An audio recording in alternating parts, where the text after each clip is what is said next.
Welcome to the next in our series on Seamus Heaney. In this video we're looking at North. I should remind you that these are not my thoughts, but the analysis that my father has undertaken of a poet he admires and the perspective that he developed. The poet, of course, is Seamus Heaney, and the analysis is that of David Foreword, OBE, and it's his words that will follow. North, the poet's fourth collection, is published by Faber and Faber in 1975. Seamus Heaney was a highly intelligent, sensitive, Northern Irish Catholic in his mid-30s. He is of modest, sociable, self-doubting nature, living in a unique set of personal circumstances and writing poetry at a specific moment in history. He was a magician with words and the subtle shades of meaning that they enclosed.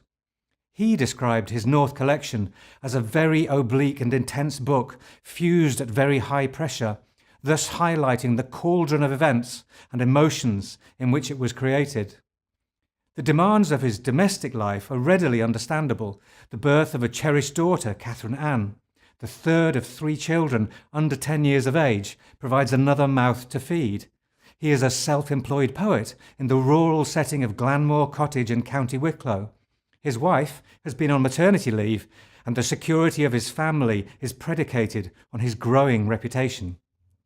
On top of that, any dreams Heaney harboured of a happy, well-integrated state called Northern Ireland were fast receding.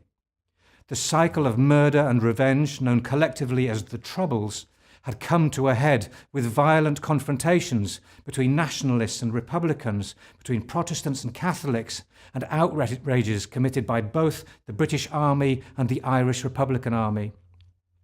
All of these are anathema to a man who hated all forms of bigotry and violence. If Heaney was relieved that his move to the Irish Republic had taken his family out of the firing line, he remained deeply troubled by the conflict between the strength of his personal feelings and his perceived use of the public voice celebrity gave him. When asked about what was going on in Ulster, he answered, "I felt what any poet would have felt in the circumstances, a certain undefined accountability, but in my case without any real appetite for the political role." Heaney's natural inclination was to avoid appearing to take one side rather than the other, so in North he adopts a historical all-Irish context that throws light on contemporary bloodshed in Ulster. Michael Parker sums up Heaney's strategy very succinctly: landscape, religion, sexuality, violence, history, myth, providing an historical perspective enabling Heaney to cope with and confront the contemporary troubles, and created a sense of continuity, kinship and affirmation at a time of social and political disintegration.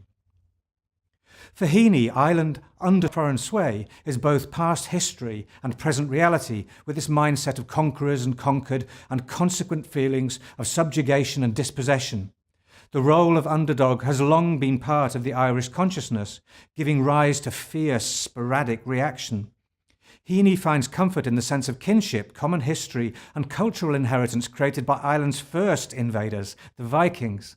The poems are rich with characters from Scandinavian and Icelandic legend.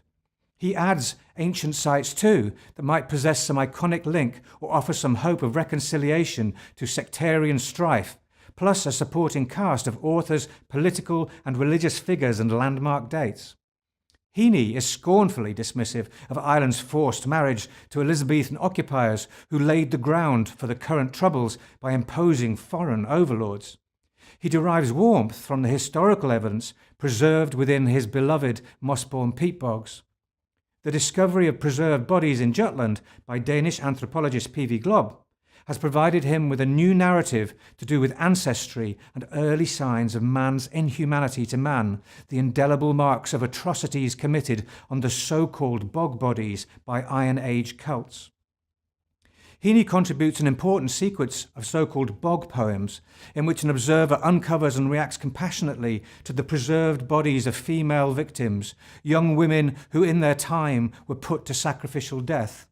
The women and the scars they bore provided a stark parallel with media images of the Troubles. The bog poems were defences against the encroachment of the times, I suppose, said Heaney. He felt compelled to take a stand between the tar-black face of the peat bog girl and the tarred and feathered women in the news reports. At the point when his emotional state reaches its lowest ebb, the Viking voice of the title poem, North, urges the faint-hearted poet to have faith in the Irishness that is intrinsically his.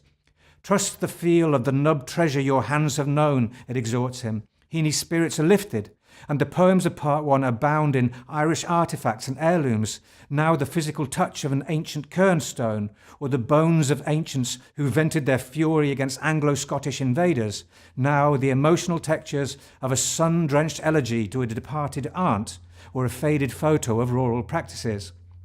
The contrasting poems of Part 2 recall formative moments from Heaney's Catholic past, threatening sectarian propaganda, the vocabulary of repression, imprisonment without trial, prison camps, weaponry, expressions and sound bites germane to the Troubles, coined largely by the media.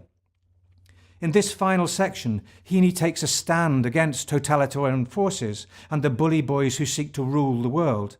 He recalls the repressive practices of his boarding school in Derry and his courageous impertinence levelled at a teacher.